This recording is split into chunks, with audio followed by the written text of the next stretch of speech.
뒤에들 많이 앉으셨군요. 예? 이 절반을 기준으로 해서 대부분 뒤로 앉으셨는데 제가 여기서 버튼을 누르면 의자가 한 칸씩 바뀔지도 모릅니다. 그러니까 다음부터 좀 앞쪽으로 좀 앉으셨으면 좋겠습니다. 어디 한번 자리를 한번 이동해 볼까요? 우리 여집사님 여자분들끼리 이렇게 좀 한번 자리 이동해 한번 해서 앉아 보십시오.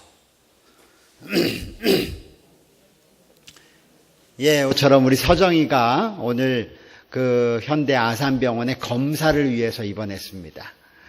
오늘, 내일 아마 모레까지 이렇게 검사를 할 텐데 우리 하나님께서 그동안 우리 서정이를 잘 지켜오신 것처럼 앞으로도 선히 인도해 주시도록 여러분 기도 많이 해 주시고 좋은 결과, 검사 결과들이 나올 수 있도록 함께 기도해 주시기 바랍니다.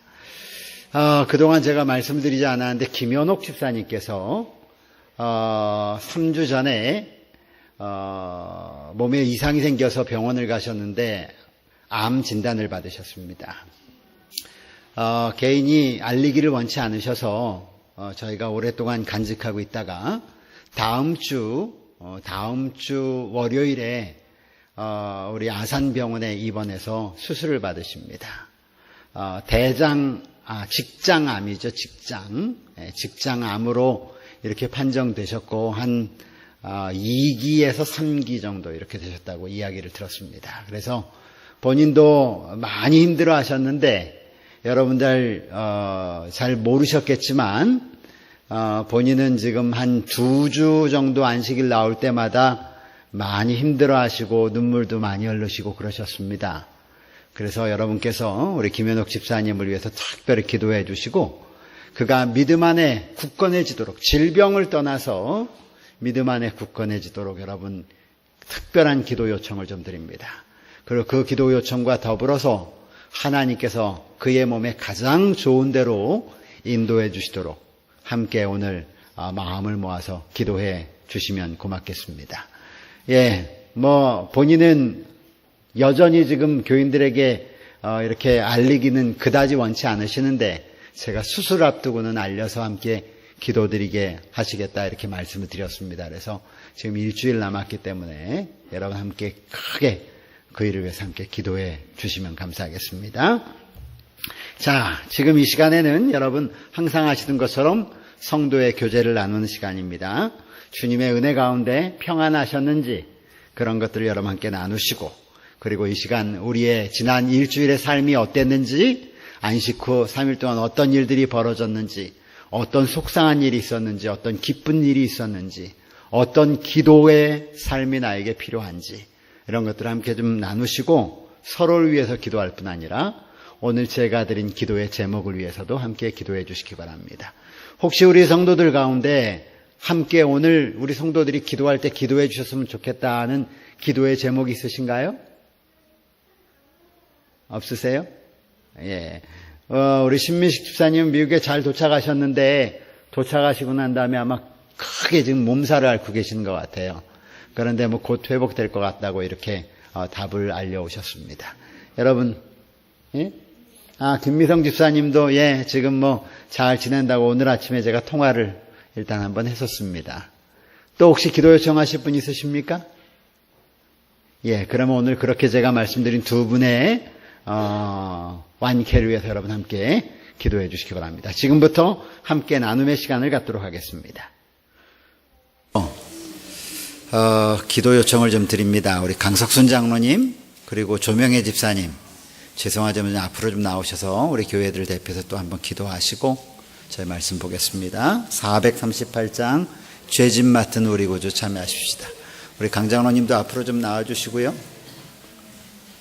조명혜 집사님도 앞으로 나오셔서 좀 대표 좀 기록해 주시고 함께 우리 서정이와 그의 가정을 위해서 함께 기도해 주시기 바랍니다. 김 장로님이 저에게 보낸 내용에는 서정이는 아직 잘은 모르고 있습니다. 그래서 우리 서정이가 아직은 잘을 모르고 있어서 그냥 그러고 있는 것 같습니다. 여러분 계속 기도해 주셔서 하나님께서 이번 일을 통해서 어떤 일을 이루실지 저희는 모릅니다. 그러나 분명한 것은 너희의 시련이 인내는 소망을 이루는 줄 너희가 알미라 라고 주님은 분명히 말씀하셨으므로 이러한 일들을 통해서 더 큰 소망을 바라볼 수 있도록 여러분 많이 기도해 주시기 바랍니다. 자, 오늘은 시간이 벌써 많이 지나네. 큰일 났네요.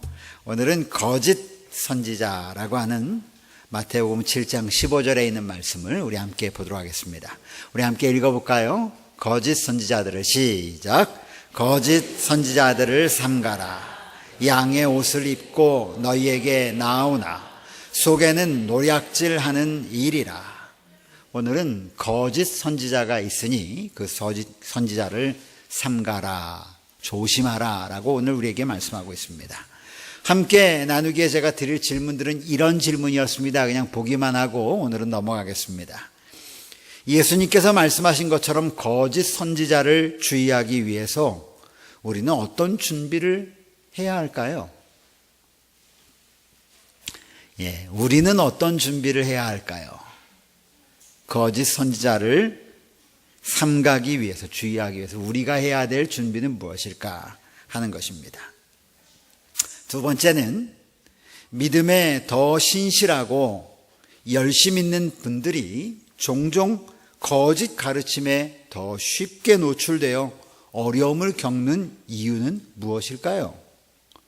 참 안타까운 것은 예전부터 지금까지 상당히 교회에서 신실하게 믿음으로 살려고 하는 분들이 어떨 때는 거짓 가르침에 노출이 되어서 신앙을 결과적으로 정말 열심히 하려고 갔는데 결과적으로 다 지나고 난 다음에 신앙을 떠나고 예수님까지도 떠난 모습을 우리가 종종 봅니다. 이런 이유가 도대체 무엇일까? 그리고 이런 성도들을 우리가 어떻게 도울 수 있을까요? 하는 것이 오늘 함께 나누고 생각할 문제였었는데 오늘 시간이 지나서 이런 것들은 좀 뒤로 하고 좀 넘어가겠습니다. 자, 오늘 주님께서는 이 성경 말씀에 기초하여 우리에게 이런 교훈을 주십니다. 그대를 좁은 길과 좁은 문에서 떠나가게 하기 위해 거짓 교사들이 일어날 것이다. 그들을 조심하라. 오늘 엘렌 화이트는 하나님의 말씀을 상고하는 주의 백성들에게 말하기를 좁은 길과 좁은 문에서 떠나가게 하기 위해 거짓 교사들이 분명히 일어날 것이다. 여러분, 제가 지난 시간에 좁은 길과 좁은 문이 무엇을 상징하는지는 여러분에게 말씀드렸습니다. 그렇죠? 좁은 길과 좁은 문이 상징하는 것은 생명이었습니다. 영생이었죠. 요한복음에 자주 기록하는 생명, 진리였습니다. 결국 좁은 길을 통하여 좁은 문을 열고 들어가야만 그들의 생명은 보장을 받게 되어 있는 것입니다. 그걸 갖다가 그대로 영적인 교훈으로 그냥 끌어들이셨죠. 그러면서 오늘 우리에게 말하기를 좁은 길과 좁은 문으로 들어가라고 하는 것은 너희를 구원할 생명으로 들어가라는 말씀입니다. 그런데 와이프는 말하기를 그 생명을 빼앗기 위하여, 그 생명에서 떠나기 위하여 반드시 거짓 교사들이 일어날 것이다. 그러니 그들을 조심하라. 그 다음에 있는 말씀은 제가 조금 번역을 좀 달리한 말씀입니다. 우리 산상보원에 있는 말씀과는 조금 다른데, 비록 그들이, 한번 읽어볼까요? 시작.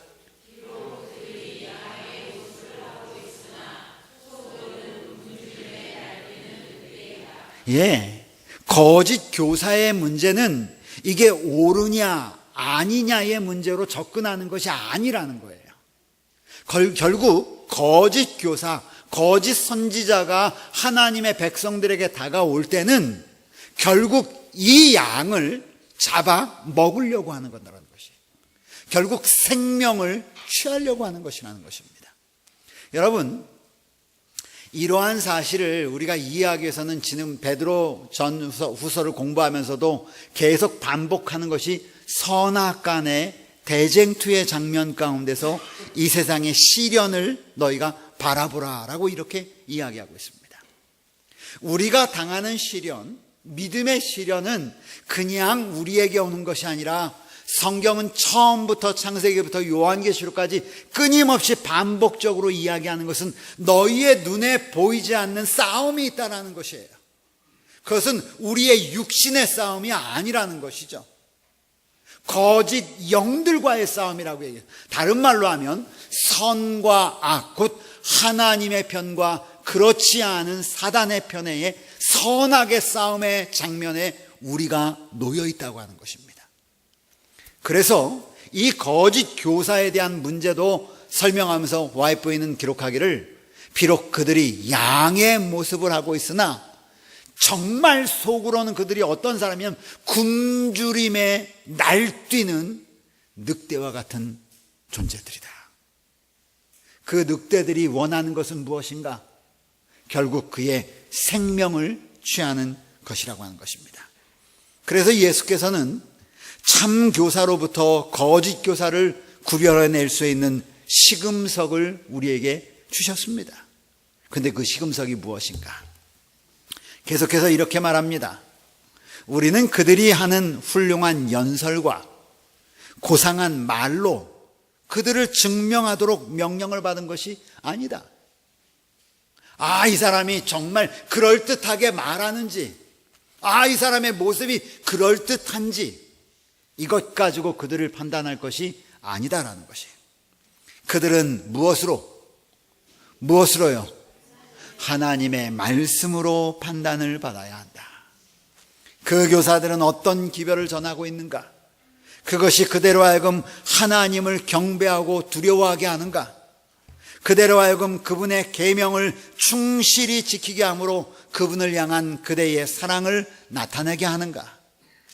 만일 그가 십계명을 중요하지 않도록 느끼게 하거나 하나님의 교훈을 경외하게 여기도록 하거나 하나님의 계명 중 가장 작은 것 하나라도 어기도록 사람들을 가르친다면 하늘에 의해 존중이 여김을 받지 못할 것이다.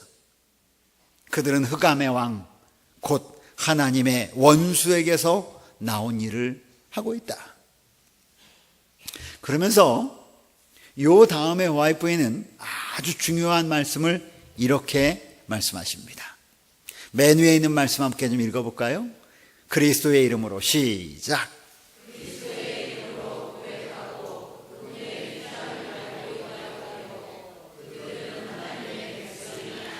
그리스도의 이름으로 고백하고 그분의 휘장, 사인, 배지를 달고 있다 할지라도 그런 사람, 어떤 사람이 조금 아까 하나님의 말씀으로 그들을 바라봤을 때 하나님의 말씀으로 조금씩 멀게 하거나 하나님께 영광을 돌리게 하거나 하나님을 경배하지 않거나 오히려 하나님께 드려야 될 경배가 자신에게 돌아오도록 하는 그러한 일을 하는 사람들은 그들이 그리스도의 이름으로 고백하고 그분의 배지, 휘장이 영어로 뭐라면 그분의 배지예요, 배지.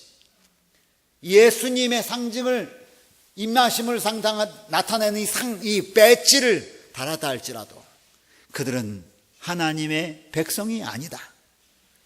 예수께서는 나의 이름으로 가르쳐온 많은 사람이 마침내 부족함이 드러날 것이라고 말씀하셨다.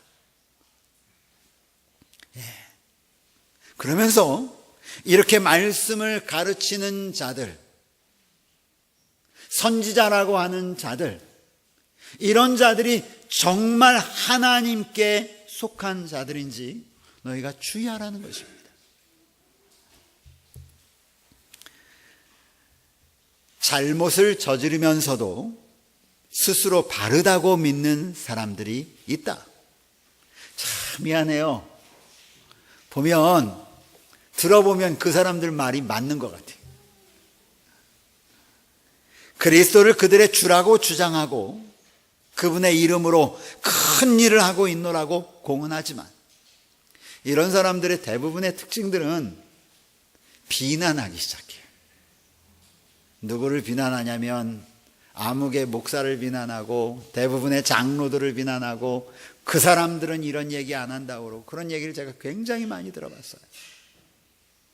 나 아니면 이런 얘기 할 사람이 없다. 이게 대부분의 방법들이에요. 그리스도를 그들의 주라고 주장하고 그분의 이름으로 큰 일을 하고 있노라고 공언하지만 그들은 죄악의 일꾼들이다. 그러면 시금석이 뭐냔 말이에요. 자, 요 다음부터 있는 말씀 좀 보겠습니다. 말로만 제자라고 하는 것은 아무 가치가 없다. 영혼을 구원하도록 그리스도를 믿는 믿음은 많은 사람들에 의하여 제시되는 그런 것이 아니다. 많은 사람들이 저분이 말한 게 맞아. 그래, 저분이 말하는 게 정말 맞아. 이렇게 이야기한다고 해서 영혼을 구원하는 믿음이 아니라는 거예요. 순종으로 이끌지 않는 믿음은 가설일 뿐이다. 하나님의 말씀을 전하는데 그것이 그의 삶 속에 순종으로 나타나지 않으면 그것은 다 가설적인 신앙이라는 거예요. 특별한 섭리나 이적이 그들의 사역이나 주장하는 일들의 진실성을 증명한다는 생각을 아무도 품지 않게 하라. 이게 무슨 소리예요? 그분이 특별한 이적을 일으키는가, 막 여기에서 놀라운 일들이 벌어져. 그렇기 때문에 하나님의 참된 선지자라고 생각하도록 하지 말라는 거예요. 그거 아니라는 거죠. 특별한 섭리나 이적이 그들의 사역이나 주장하는 일들의 진실성을 증명한다는 생각을 아무도 품지 못하게 하라. 그들이 하나님의 말씀을 쉽게 여기고 오히려 그들의 인상과 느낌과 활동을 거룩한 표준보다 높이 여길 때에 우리는 그들에게 빛이 없다는 것을 알 수 있다. 그 다음에 시금석에 대해서 얘기합니다. 순종은 제자가 되는 시금석이다. 따라 읽읍시다. 순종은 제자가 되는 시금석이다. 예.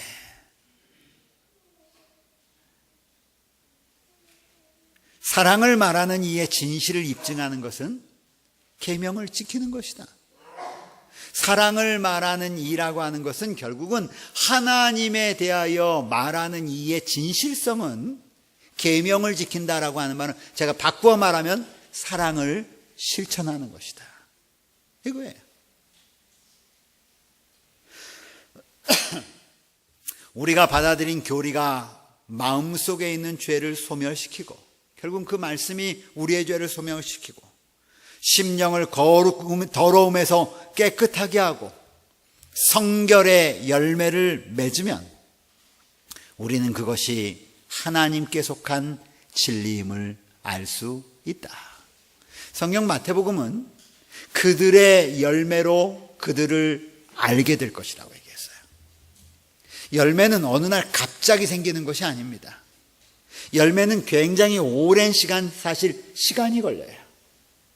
그리고 그 열매, 우리가 하나님 안에 거하는 열매는 분명히 우리의 삶을 통하여 맺혀지게 될 것입니다.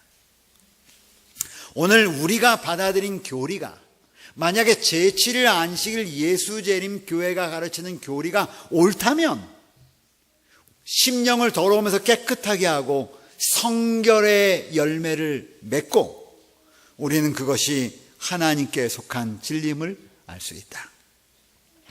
그 밑에 있는 말씀 보십시오. 자비, 친절, 긍휼, 동정이 생애에 나타날 때에 제가 이 말씀을 많이 생각했어요. 자비, 친절, 긍휼, 동정이 생애에 나타날 때에 의로운 일을 하는 기쁨이 마음속에 있을 때 그리스도를 높이고 자기를 죽일 때 우리는 우리 믿음이 바른 상태에 놓여 있음을 알 수 있다. 왜 예수님이 화이트부인이 여기서 안식일을 기억하여 거룩히 지킬 때 11조를 철저히 드릴 때 혹은 음식에 틀림없이 개혁할 때 라고 말씀하지 않으시고 자비, 친절, 긍휼, 동정이 생애에 나타날 때, 의로운 일을 하는 기쁨이 마음속에 있을 때, 그리스도를 높이고 자기를 죽일 때, 이럴 때가 믿음이 바른 상태에 놓여 있다라고 이야기했을까를 생각을 하게 됐습니다. 저는 이 말씀을 묵상하면서 자비, 친절, 긍휼, 동정이 생애에 나타난 분이 누구신가를 생각했습니다. 의로운 일을 하는 기쁨이 때문에 욕을 먹어도 의로운 일에 서 있던 분이 누구신가를 생각을 했어요. 그리스도를 높이고 하나님을 높이고 자기를 죽이신 분이 누군가를 생각해 보았어요. 철저하게 예수님이셨습니다.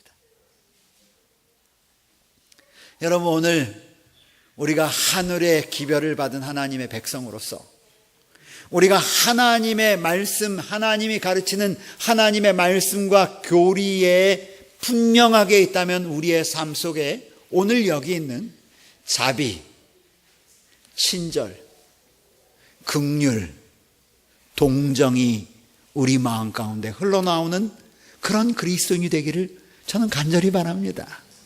그것이 오늘 그것이 오늘 우리 산상보훈에서는 우리의 믿음이 바른 상태에 놓여 있음을 알 수 있다 라고 이렇게 말씀하셨습니다. 오늘 이 저녁 다시 한번 주의 전에 오신 여러분들 진심으로 환영할 뿐 아니라 오늘 이 하나님의 믿음 가운데 사는 그러한 생의 아름다운 열매들이 여러분과 저의 삶 속에 꼭 맺게 되기를 바라며, 이러한 삶을 통하여 우리 믿음이 바른 상태에 서 있는 그런 그리스도인들이 되기를 간절히 바라면서 말씀을 마칩니다.